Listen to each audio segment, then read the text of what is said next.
Welcome to the Coach Speak podcast, built for coaches, by coaches, hosted by Jamie Bolton and Dustin Martin.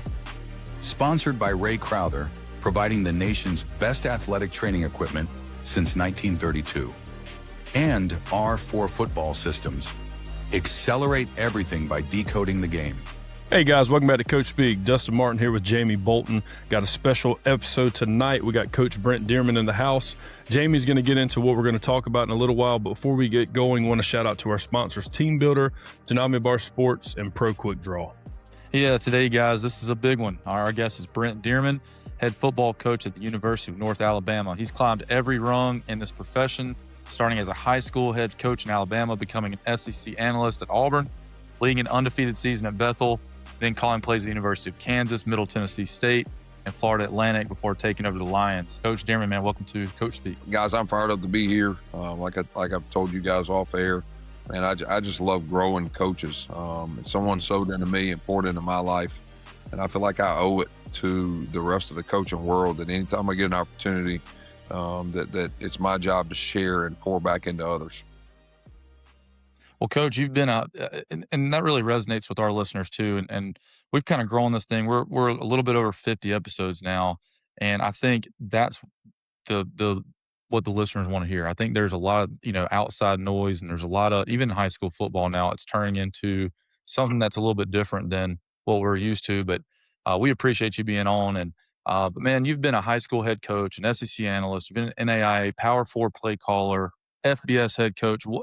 What did each level force you to learn in your journey? I tell you what, I've worked with guys that have never coached at the high school level, that spent their whole careers at the Power 4 level, and be honest with you, some of them come across to me in a I'm better than people kind of way. But I learned more football as a high school football coach. I learned more about hard work. I learned more about caring for kids. I learned so much more in those 5 years that I coached high school football than I did in any other job. When you take over, I was 26 years old when I took over as the head football coach at BC Rain High School. And I'm painting lines. I'm finding sprinkler heads on the field that it's been 15 years since they used that sprinkler system, and I'm digging up pipes. I'm fixing the leaks in the PVC pipes. I mean, I'm teaching math out of a portable for 2 periods a day, and I'm doing lunchroom duty to make sure that we don't have fights in the lunchroom. I mean, the Lord taught me so much more about life in those 5 years in high school than I ever have gotten anywhere else. So I'd say the 5 years I spent in high school really developed me into who I am today. Yeah, we've talked about that previously. There's 5A jobs in South Carolina. That's the biggest level where you have your biggest staffs and a lot of kids. But then there's also the 1A level where you may have 30 kids going both ways, and you may have 5 coaches. And we just kind of talk about how you have to wear so many hats as a high school football coach, no matter what level you're at. And just to hear that's kind of the same thing you went through. It's just reassuring, And when you took over offense midstream in your career, what do you think like the first 72 hours was like? You got to know, number one, I challenge guys all the time. Be who you are. So often in this business, you see something on Twitter, or you go to a clinic and you hear, Kurt Cignetti's the hot name right now. He turned around a program in Indiana.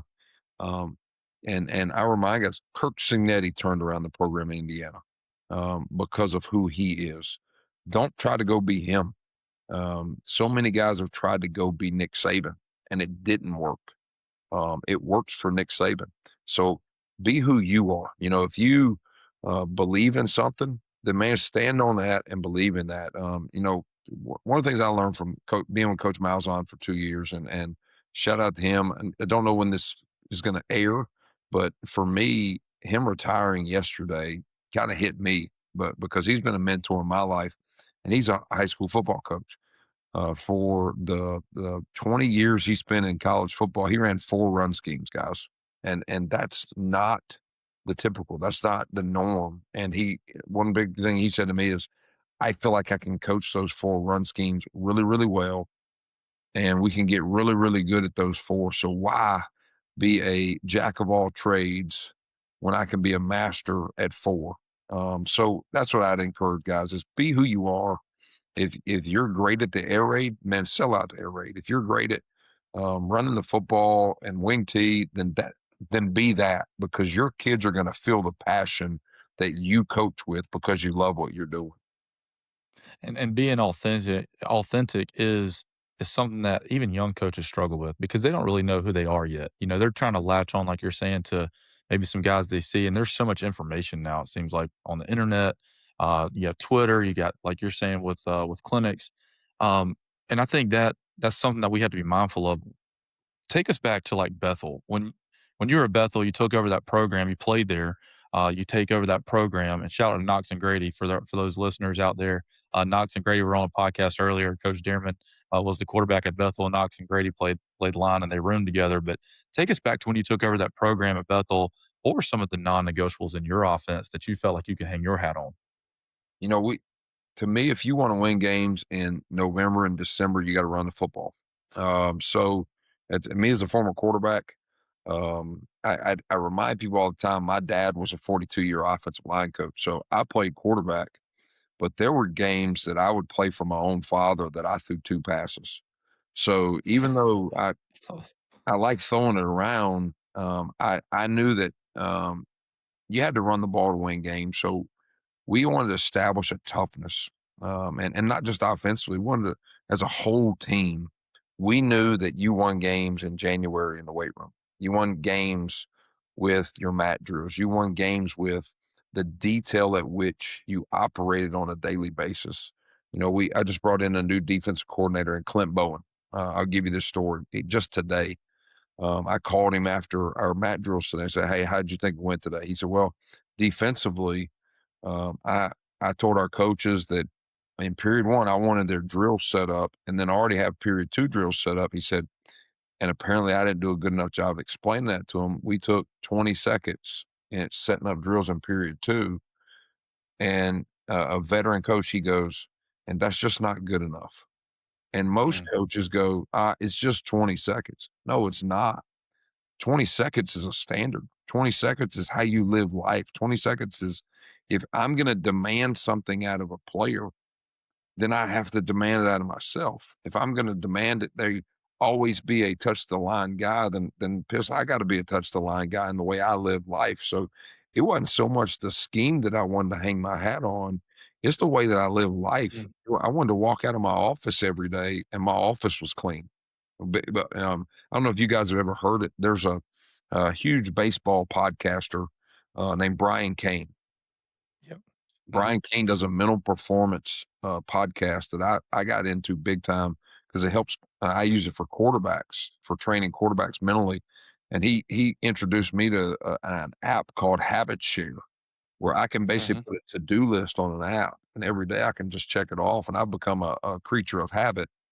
And one of them is clear the clutter.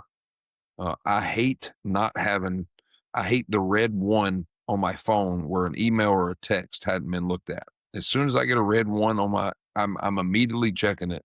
My wife has 6,000 emails that she hasn't seen yet, and it drives me nuts. But I want to clear the clutter, because if I want my kids to understand day 1 install, how can they come to my office and see the crap laying around in my office or see my desk cluttered up? So I've got to live life in such a way that it shows the people that work with me, that shows the people that I'm directing, that I'm a detail-oriented person in everything I do. So it's not so much about scheme as so much the standard at which you think you want to live life, and getting other guys to follow. And, Coach, when you kind of said, wasting 20 seconds in a period, if you waste 20 seconds in every period of a 20-period practice, that's over 6 minutes you're wasting. And like you said, it's the standard. And like, I remember my dad taught me that early on, man. I grew up working in a grocery store. I was a bookkeeper, and I would balance all the cash registers every morning when I come in. He said, "Hey, how are we doing?" I was like, well, we had 2 tills that were 20 cents off, but other than that, not no big deal. And he was like, hey man, if we have 40 cents every day, how much that adds up at the end of the year? And I was like, it makes sense. It's just the standard, and and I think time is more precious than money in that sense. But, having that standard all the time, but what it speaks volumes about who he is, because you said something that a lot of people won't say. He took ownership of, I didn't explain it well enough. He didn't blame it on the coaches. Hey, I got to do a better job making sure they understand what my expectation is. And obviously, coach, you got a good one in that. Coach, I'm going to tell you this. I learned early on, I even explain things to kids and staff at a kindergarten level. If I assume that they know and they screw up, it's my fault. So I get staff sometimes to say, Coach, man, why did you put that drawing up of what the drills look like? I said, because I don't want the one kid in the back of the room that's a new GA or the new coach. I don't want him to go mess it up. And then it's a wasted 3 minutes. It's a wasted minute. So I'm going to coach things at a kindergarten level at everything we do. And I'm going to make sure everybody in the room understands it. Story I told my staff the other day, and I had to look all this information up, by the way. We've all heard the saying that Rome wasn't built in a day. And I took that and ran with it. And I looked it up. Apparently there was 2 brothers. The winning brother was Romulus, and the winning brother that killed the other brother ended up building Rome, the city of Rome. And I think it's like 1400 AD or something that Rome was built. So yes, Rome wasn't built in a day. The height of the Roman Empire was somewhere between 70 BC and 100 BC. And then the fall of the Roman Empire was somewhere around 400 BC. So I challenged my coaches, said, so when did the Roman Empire fall? And some people are going to say 400 BC. I said, no, somewhere between 70 and 400, somebody made little, small details not happen, and it just built up for 300 years. Same with the cash register. 20 cents built up for 300 years is how the Roman Empire fell. So we're going to take care of the details on an every single day basis. I love that. And it's like incrementally it can get better, or incrementally it can get worse. And it's going back to you being the leader of your organization or program that's setting that standard every single day. Because if you don't set it, that's a failure of leadership. If that GA in the back, and for us, heck, high school coaches, we got guys that may be coaching youth ball one year coming up. Like they may not know much at all, and that it's our job to be able to teach those things to them, especially like an incoming freshman that's never played. So like even more for a high school coach to take heed to that. That makes a lot of sense coming from high school, but definitely hearing that from you guys in college, that rings true for us. But as a head coach now, how do you kind of teach your staff without? I know do they feel a little bit of resistance, and when they do, how do you kind of know when to step in and really kind of coach the coaches, and when do you kind of stay out? Is that something you have to do that individually with your coaches, or do you kind of let them do their thing? So we try on most days to have a staff meeting every day. Now, so my rule is we're going to staff meet at 8:00. If we're not going to staff meet, I'll send you a text message to let you know we're not. So at least everybody can plan every single day. You're going to walk in that staff room at 7:55. That way we have somewhat of a blueprint of what we're gonna do. Now, if I don't have something to talk about, I'm not going to waste everybody's time. But there's days that we may meet for 15 minutes, and 7 of it is me praying over our staff. The next is development. I love, as an assistant, I'm sure you two are the same way. As an assistant coach, I've been places where I didn't always know what the head coach wanted. So I try to teach my guys on a repetitive basis. Here's how we're going to treat our players. And here's how we're going to do drills. Here's how we're going to do this, because I don't want them to ever have the question of what does my head coach want from me? And it's my job on a daily basis to train those guys up of here's what the head coach wants. We're going to love our players. We're going to serve our players. And if it doesn't match that, then that's not who we are. We're not going to be the coaching staff that's always yelling at their players. Hey, if you can't get it right, hit the portal. Nope, not going to be us.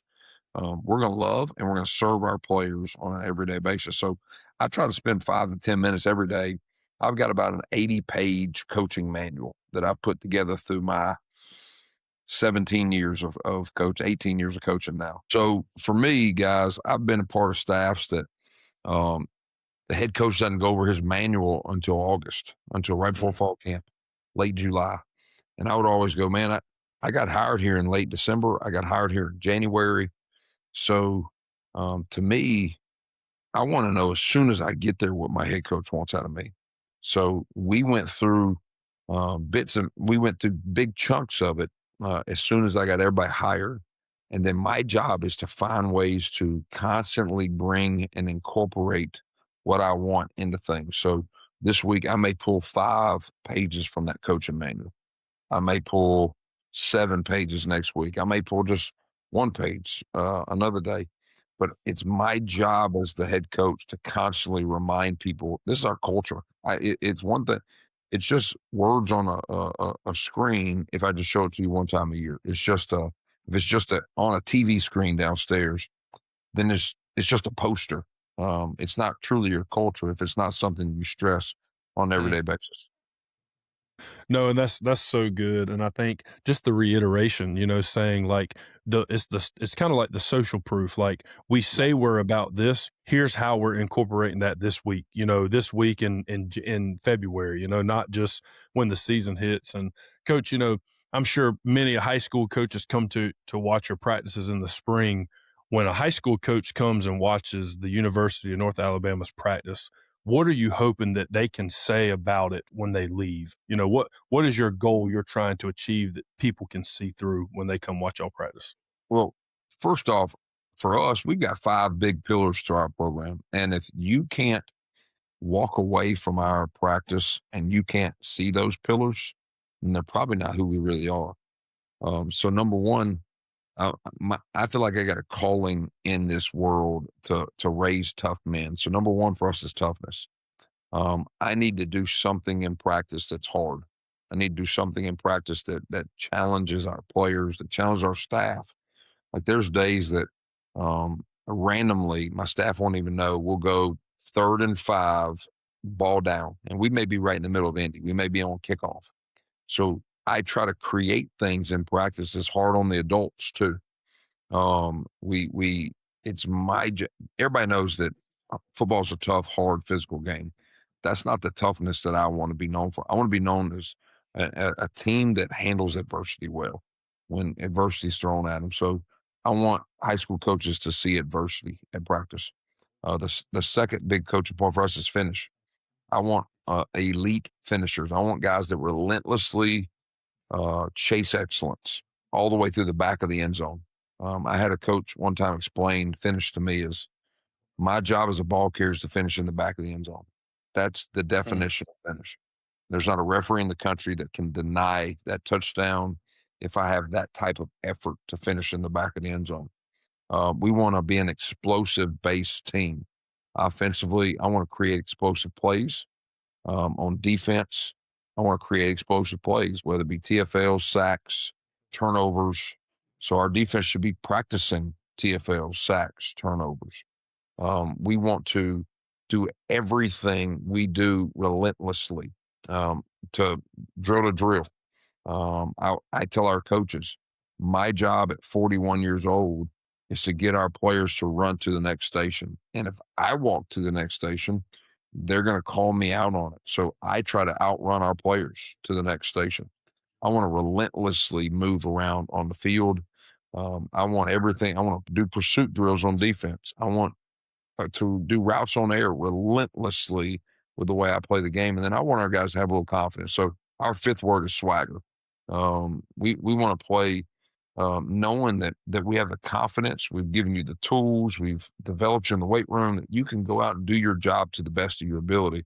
So I want high school coaches to come in and see that.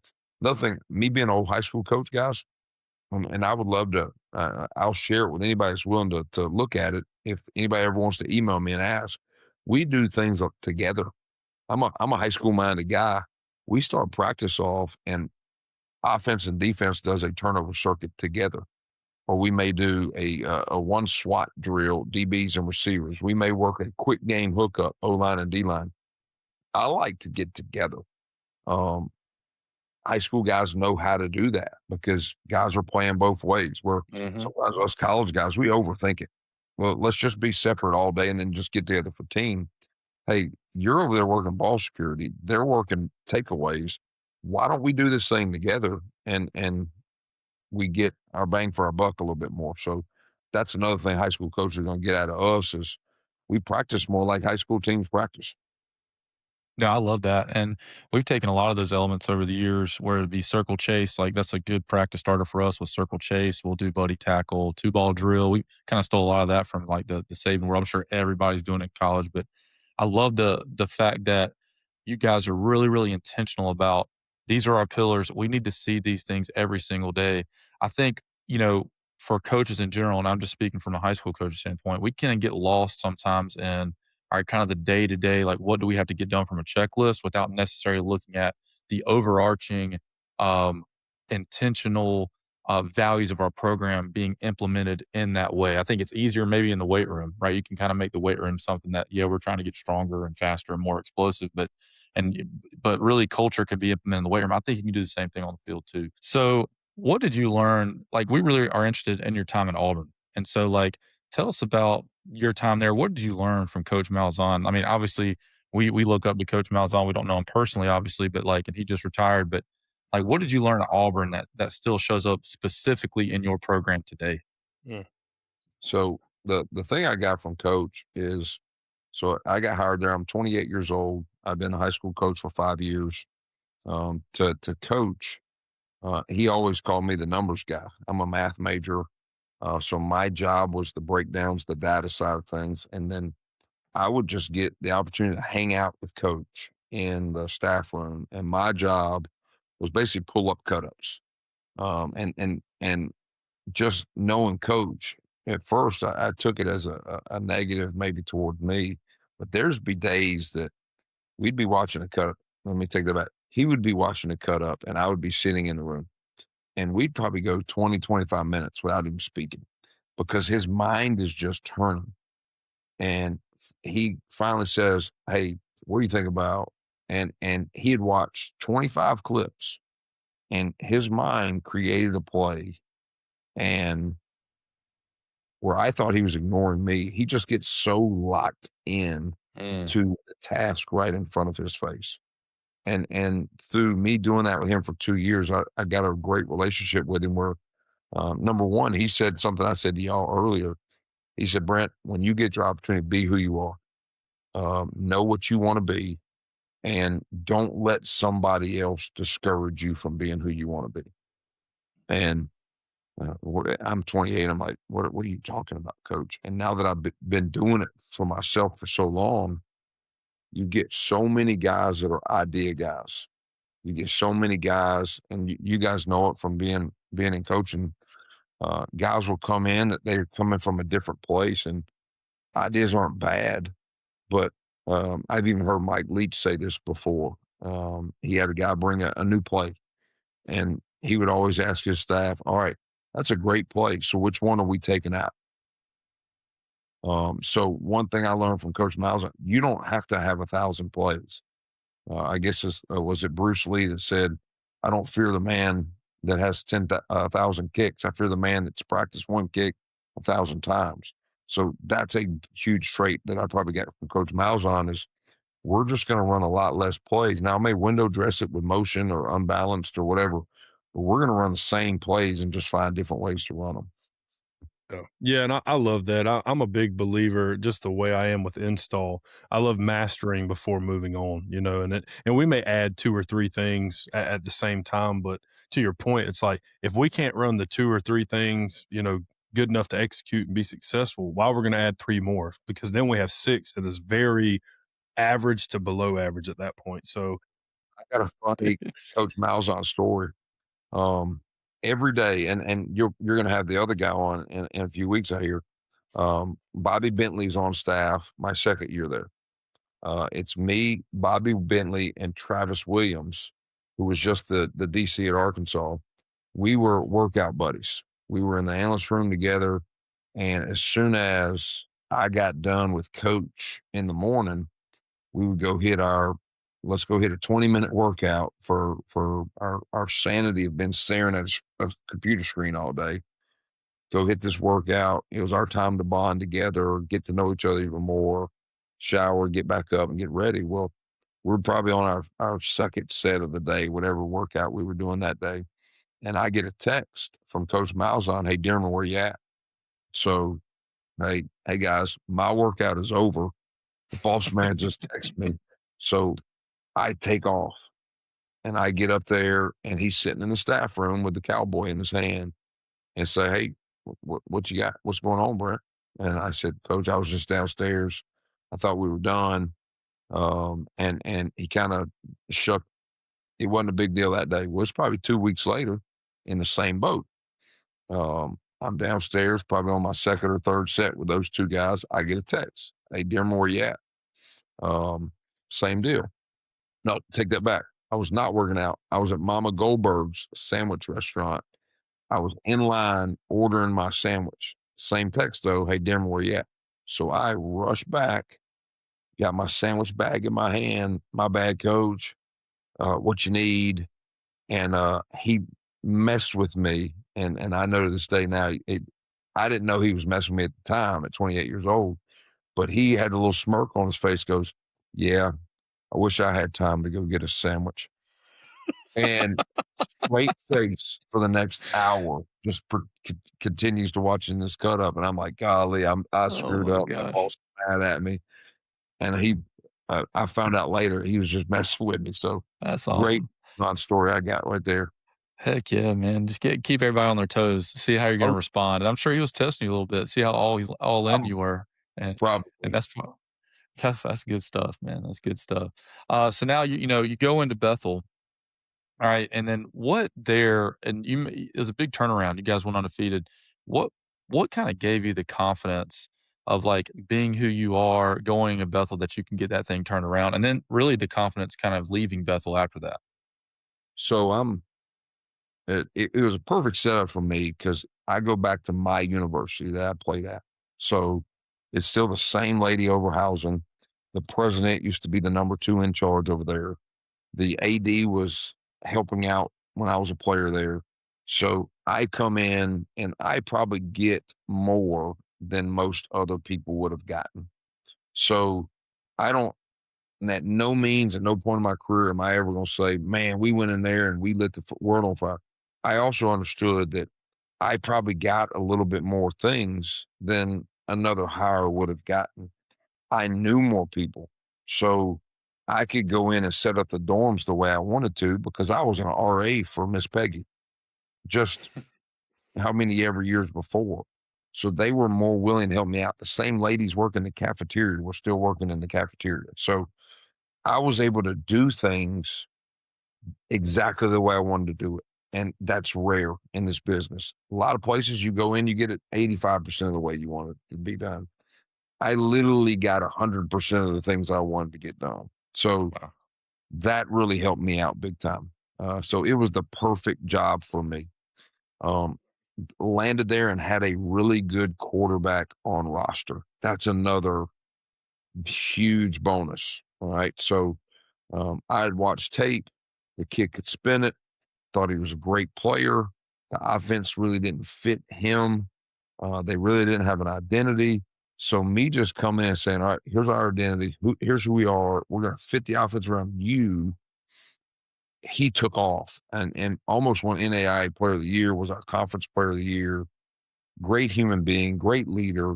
So that's the years that I've had the best years in coaching, I had the best quarterbacks I've ever coached.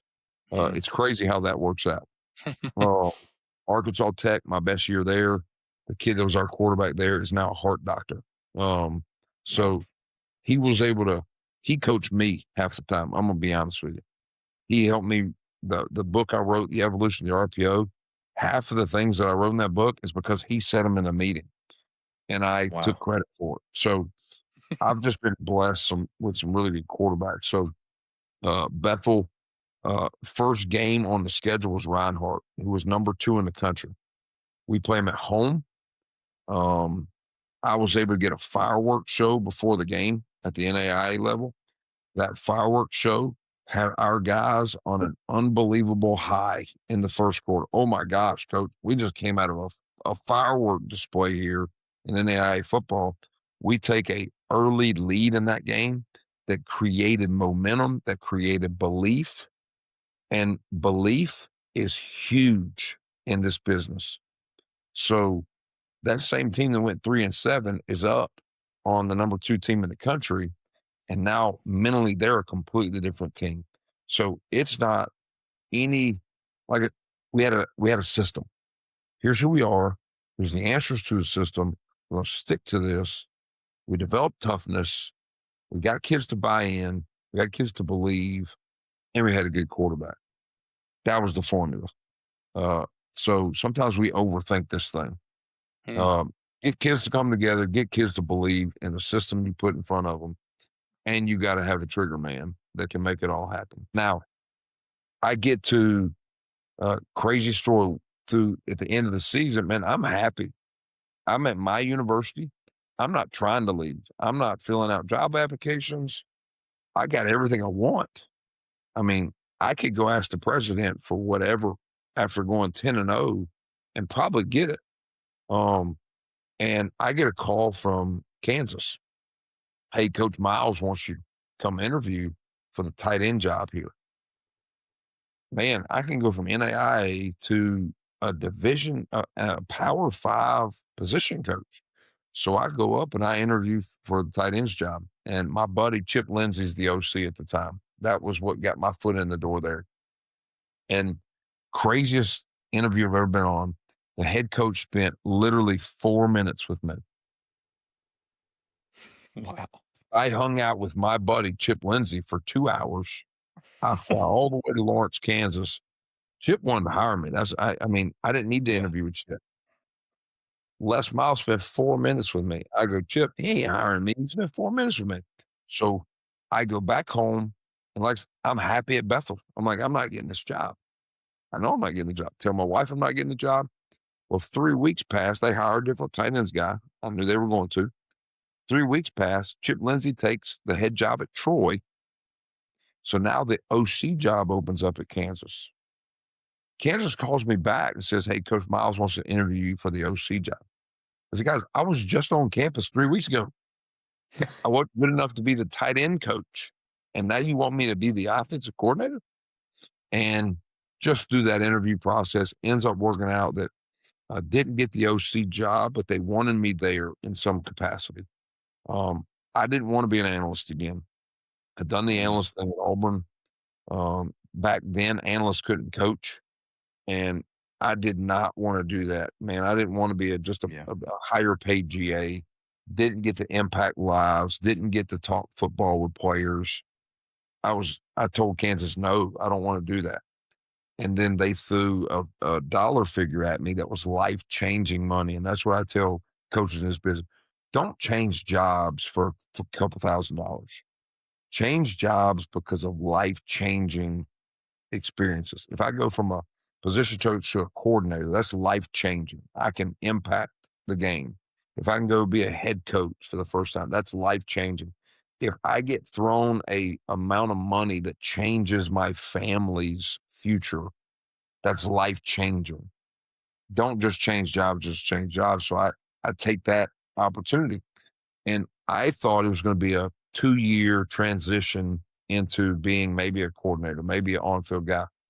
Not knowing 6 games into this, I'm going to get elevated from analyst to OC, calling my first FBS game in Austin, Texas against the Texas Longhorns. It's wild. No one could write a Hollywood script that matches my coaching profession of what the Lord did for me in my life.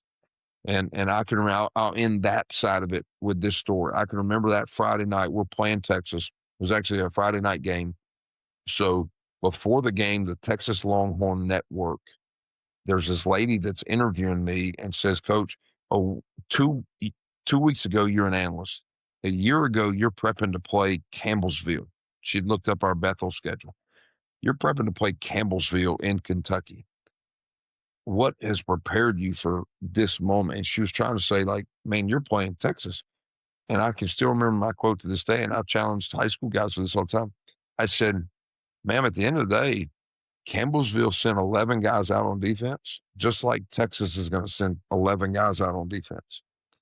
I said, my job is to motivate my 11 and make them believe that they can go out and win this football game. And we scored 48 points that night on Texas. And it's Heck probably one of yeah. the top 3 greatest moments of my coaching career.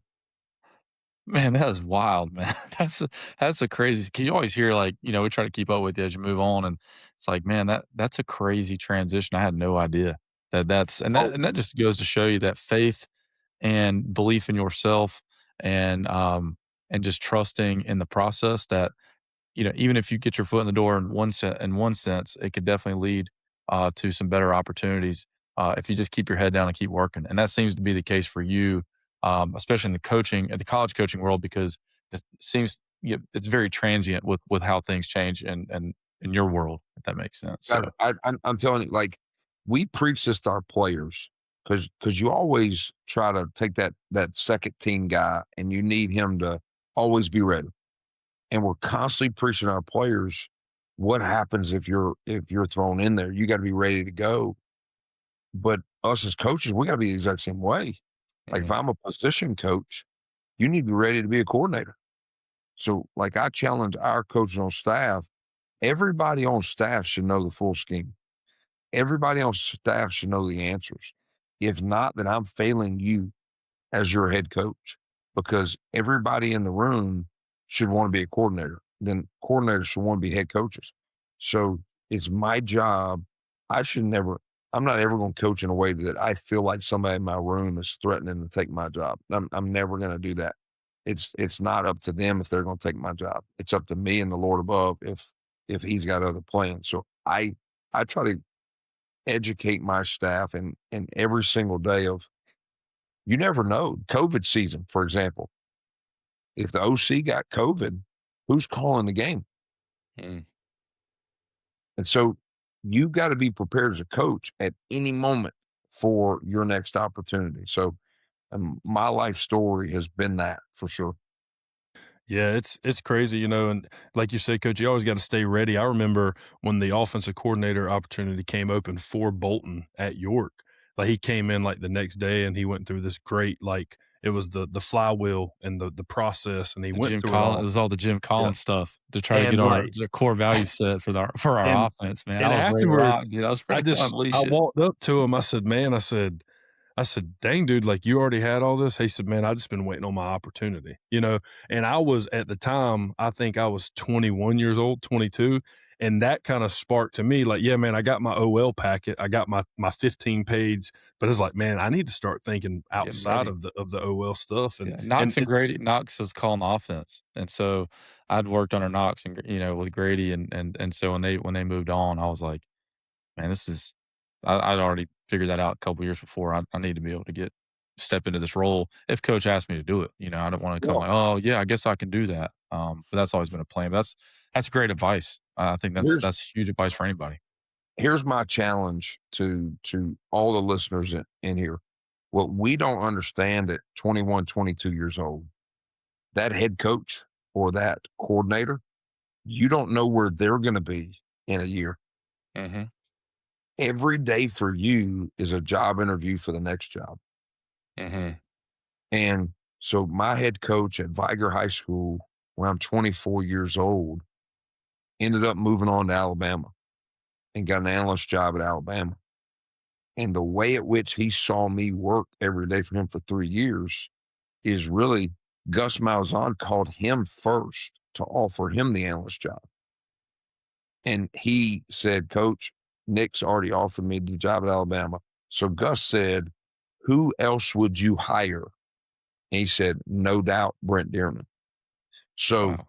sometimes we don't understand the guy that I currently work for is going to be either getting a better job and going to need me to go with him, or if I don't do a good enough job, he's going to leave me behind, or he's not going to elevate me in my current job.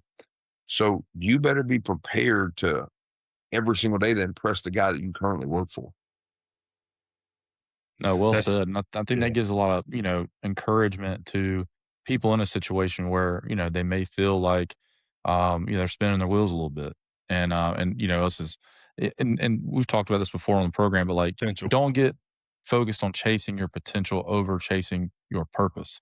And your purpose there is to, like what we're talking about, go back to your why. Like, why am I in this particular role? Why does God have me here in this particular role? And I think if we focus on those things, like you're saying, Coach, good things will happen to us. Or God will put us in a place where we need to be good, quote unquote, good or bad as a perspective. But that makes a lot of sense. Impact over success. That's a big one that I tell my staff. We get caught up in this society we live in now where unfortunately for us, it's a scoreboard, guys. And we get judged outside of the fence on that scoreboard. But inside of our building, our job is to put impact over success. Mm-hmm. Are you making an impact on that 16-year-old kid today? Are you making an impact in the program? Are you making an impact in the community? If you only chase success, you're going to be miserable. Mm-hmm. That's So true. Well said. And Coach, you were at Kansas as an OC, and then you made some stops at Middle Tennessee and Florida Atlantic, and then you went back to being a head coach, obviously where you're at now, North Alabama. Do you think that kind of played in your decision at all to go back to being a head coach, or what kind of inspired you to leave the coordinator role and pursue the head coach? Was it impact, or what really was it? I'm gonna be, you guys may be the first people I've ever told this to. I am at FAU. I'm living in Boca Raton, Florida. And there's something that hit me one week. I'm on the road in a bye week. I don't remember if I was in Missouri or Texas. I was somewhere far away from Boca Raton, Florida, recruiting quarterbacks. And my son at the time is 10 years old, and he has 2 flag football games this week. And I missed both of them. And it is eating me alive. And because what happens in this coaching business is we raise other people's kids. Mm-hmm. And sometimes in raising other people's kids, we forget about our own. And so when it's hitting me, I call a mentor of mine, and I don't know if you guys have heard of this guy. He's a great one to try to get on your podcast. I can hook you up with it. Rick Jones out of Arkansas. Rick was the longtime head coach at Greenwood High School, used to coach at Broken Arrow. Well, I call Rick up and I say, man, coach, I need some help. I'm struggling. I'm chasing all these quarterbacks from coast to coast. In my bye week, I'm working from 6 a.m. to 1 a.m. I don't see my kids until they come to the games on Saturday. That's when I see my kids right now. And he said to me, Brent, what do you want? And I kind of said, Coach, I want to make an impact. I want to, it's never been about money to me. Money is only a means for me to hopefully take care of my family for generations, if possible. If not, then make an impact. That's all I want. He said, well, Brent, think of it this way. In 7 to 8 years, that boy of yours, you're going to be moving off to college. And when he said it that way, I went, man, I don't have time. I don't have time to waste. And from that moment on, I said, I'm going to being a powerful coach, being a Division I coach. I've done it. I checked it off my list. I don't care about that anymore. I want to be able to control my own schedule if possible. So now, being a head coach, I'm not on the road 4 weeks out of the year recruiting anymore. Every night, I'm home tucking my kids in bed. And I tell my coaches the same thing. So, guys, if y'all have events that are special to you and your household, tell me. I want you there. Your kids need you there. We'll figure out the recruiting side of it. You can go back on the road after it. But I want you in your kids' lives. And so often in this college coaching business, we forget about our own families. And I'd done it for too long. And so when this job at UNA opened, I'd already put, you guys know this, I already put 7 years in state retirement in the state of Alabama. I needed to get back to the state of Alabama at some point for that. I want to coach FCS football with the craziness and rev share NIL at the highest levels. I didn't want no part of it anymore. This is perfect. Kids still love ball at this level, and you don't deal with as much stuff at this level. And I can see my kids, and that's what brought me here to UNA. That's a brave move too. I mean, I think that just, you know, and we talk about it all the time. We just mentioned it, but I think hearing it come from your perspective, where you've seen, you've been in Austin and scoring, 40 plus points. You've seen maybe something, your future of, okay, I can be this and this and this, and being able to really go back into what you talked about before, like being your authentic self and saying, what is important to me? And being able to make a decision that impacts not only your kids there that want to be there with you at North Alabama, but your family, and making sure that that's tightened up, because I think there's a lot of examples where that probably doesn't happen, and we even see that in high school football too. And you get so caught up in, again, chasing that success and chasing the things that may not be as important to you, especially if you 10 years down the road you look back and say, man, that probably wasn't worth it. I'm afraid of that. That's my biggest fear, being like, did I chase something that's not going to be worth my time when I look back on my life? So I love hearing that. Here's what I'm going to challenge you two guys, but also challenge all the listeners. I've always said this to young coaches. At the end of the day, if you're a believer, God's not going to ask me what level I coached. He's not going to ask me how many wins or losses I had. He's going to ask me, what did you do with what I gave you? Mm-hmm. And what the number one thing he gave me was a family. He gave me a wife and 3 kids. And I've got to account for what I did with them. And then the thousands of players that he entrusted me with, he's going to ask me what I did with them. So I've got to go to bed every night. And once I put that in my head, I go to bed every night going, I did everything I can for my own kids. I did everything I can for the kids in my program. And that helps me sleep better. That's an awesome outlook, Coach, and it's kind of a convicting outlook. It's we're all competitive, we all want to win, but like you said, I'm not going to be judged on the scoreboard of a football game when it matters. Like it really doesn't. Man, this has been great, Coach. I could sit here and listen to you talk for hours on.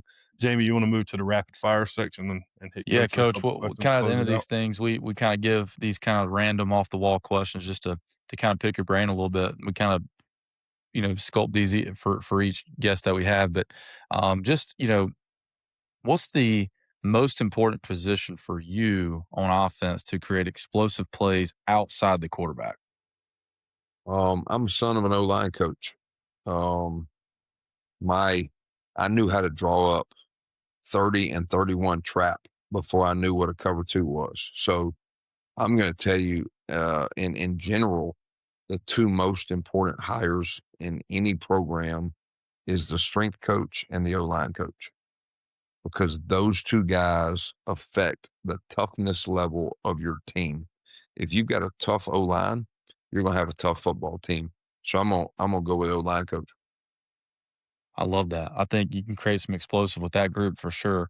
Um, Justin, what do you think, man? What do you think the Oh, most important man. explosive I position I is? I really I like where Coach is at, and I think it kinda leads into if you have a tough offensive line and you can get into some more 12 personnel sets and put some cornerbacks on islands with some really good receivers, I think it just leads into the receiver piece. Do you have a guy that you can trust who's gonna win one-on-one no matter who's guarding them? Because if you can get in some 12P, maybe some slot formation, some nub stuff, and you put your 2 best guys, but it's all set up off of what Coach is saying. Your OL's so good, they have to honor the run. They have to be Have neutral to. or Yeah. +1 in the run fit, and and then you have guys who wanna be +1 in the pass. Like, man, we can't leave just 2 guys over those 2 dudes. We gotta put 3 over 2. So, I think it kinda all leads in. The better you are at running the ball, and then if The you more have pressure 2 you're gonna put on. athletes Yeah. outside, I mean, the opportunities are endless. I'm with you, Coach. Um, Coach, you know, put your offensive coordinator cap on. Are you a script guy? Do you like coming out in the start of a game? Do you have the script plays that you want to see or formations, or at one point do you take over and say, man, I'm calling off of the game plan or the feel? So me as a play caller, and this was another one I stole from Coach Malzahn, we always had the opening nine, and the opening nine was designed for many different ways. There may be a formation that I want to throw in there to reaffirm things. I wanted to always have an unbalanced early in the game. That way I could see, is the unbalanced check they have the same, or did they make some kind of adjustment to unbalanced? I wanted to put some type of either screen or reverse early in the game plan, because those can be created explosive plays right there. I'm going to try to get my quarterback rolling with an easy one early, whether it be a now screen, smoke screen, a hitch built into a run game for an easy throw. There may be a formation that we see we can take advantage of how they're trying to get a run fitter in, and we can RPO this formation. And then I was going to try my best to throw as many motion plays in to just mess with the eyes. If I can get their linebackers, safeties, defensive ends to play slow early, then they're usually playing slow most of the first half. So I'm going to try to mix in as much motion as I could. And then another one that was always trying to check a box was an FIB. I was going to try to do something where I put the formation in the boundary, and to see what the defense's check to that was going to be. So that's kind of our checklist of what we wanted to put in the first nine. And that's so valuable, because I can't tell you how many times at the high school level, like I was the defense coordinator this past year, and they would hop in this weird formation or untraditional formation, and we botched the alignment. Like, they just absolutely, if they would have ran this certain play, they'd have scored. And then, like, I feel not stressed, but like to the point, we got to cover this because they're going to come back out in it. And at the high school level, they never come back out in it. And I'm like, man, like, they've hopped in it once and they had us and they never hopped back in it. So, Yeah, but early in my career, I can remember scripting like, man, we would feel like we'd always be really, really good on that opening script, and then beyond that, I was like, "Oh, crap, maybe I just need to go back to play one and go back through." But I agree. I think the same thing. As you get older, you have to start to feel like, all right, what does this opening script do for us for the remainder of the game? Not just, hey, we got some really funky things, because you got to be able to take in that data and be able to regurgitate it back in and either confirm what we've been seeing or make those adjustments based on that. But coach, that makes a lot of sense. What is maybe the best advice you got as a young coach, or that you even want to, impart on young coaches? You've given a lot of great advice, but what's that best piece of advice, or is there one piece that you want to leave us with?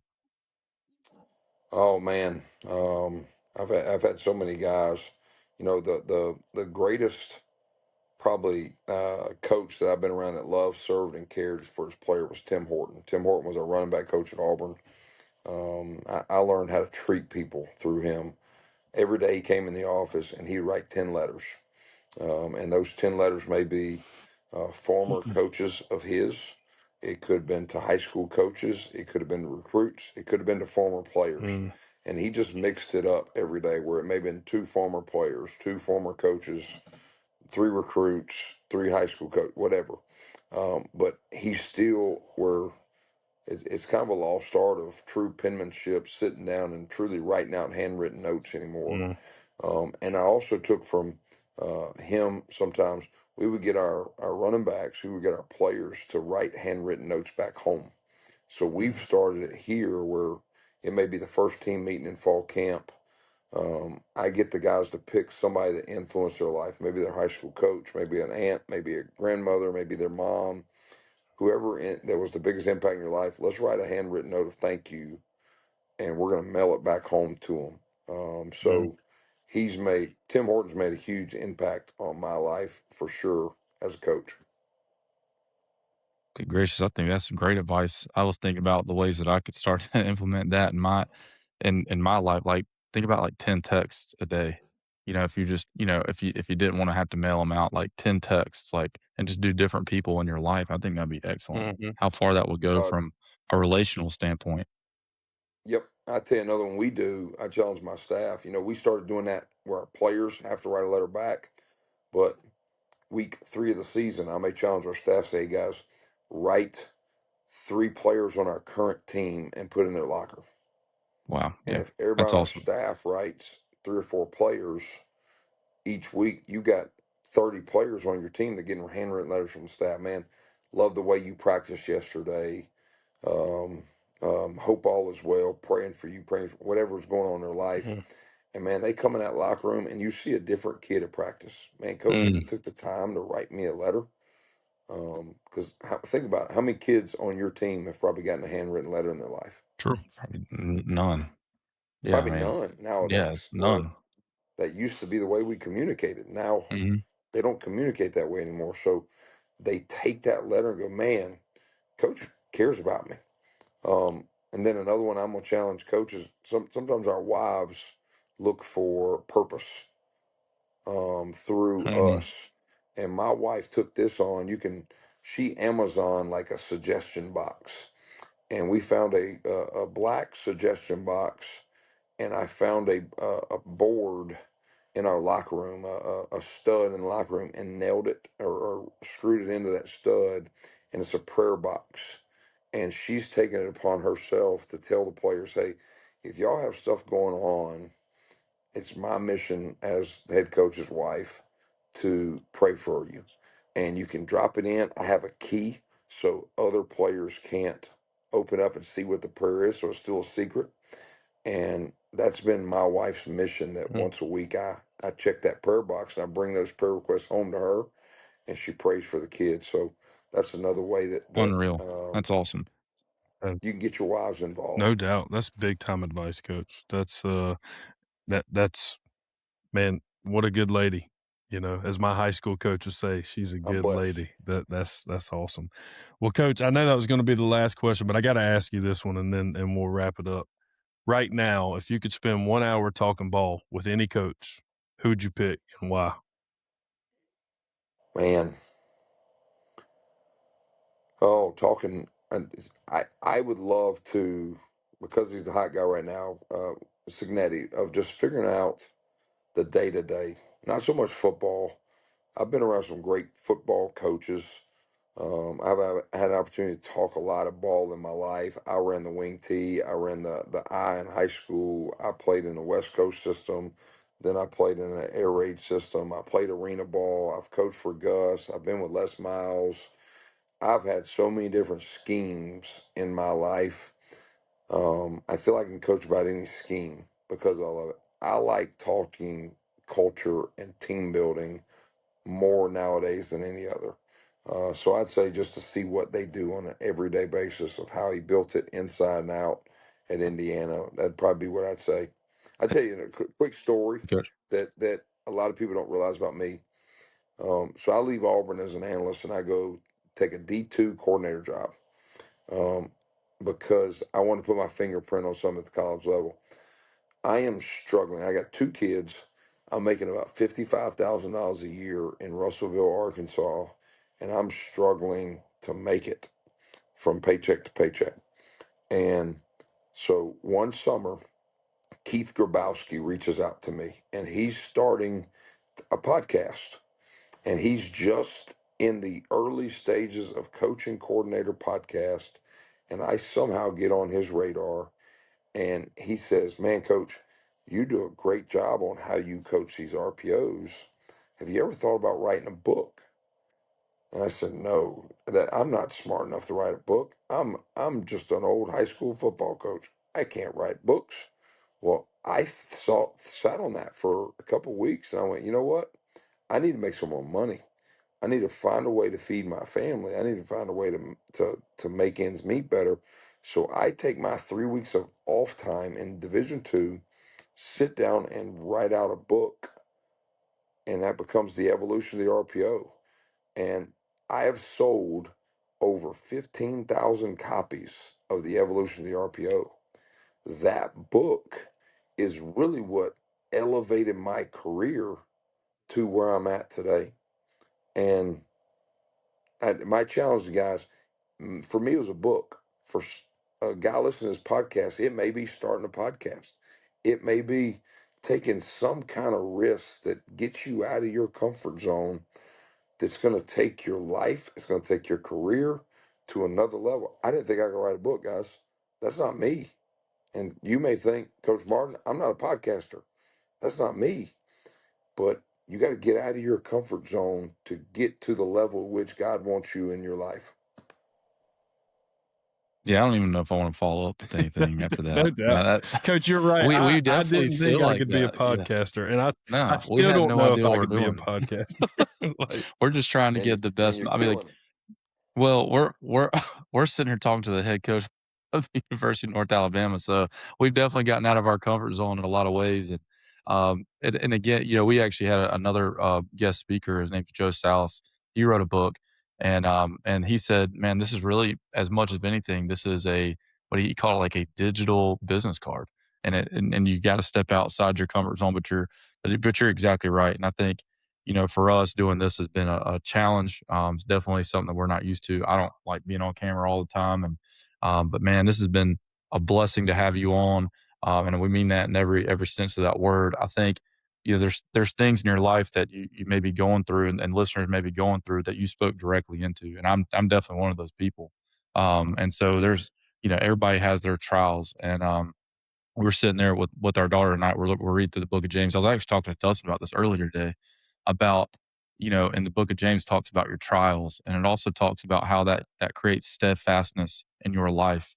And so no matter if you're on, the balcony or the basement, Doug Maddox talks about that balcony or basement. You're going to be somewhere in your life dealing with one of those, and having that patience or God in your life that provides that trial can, produce that patience and steadfastness. So you definitely spoke into that with us, with your journey and your trials and how you've made that a success and staying true to yourself. But Coach, we really, really appreciate you being on and talking to me and Dustin, let alone the rest of the people listening.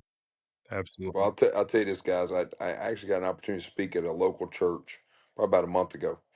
And for you two, for all the listeners, 2 Kings chapter 4 talks about a woman facing extreme poverty, debt.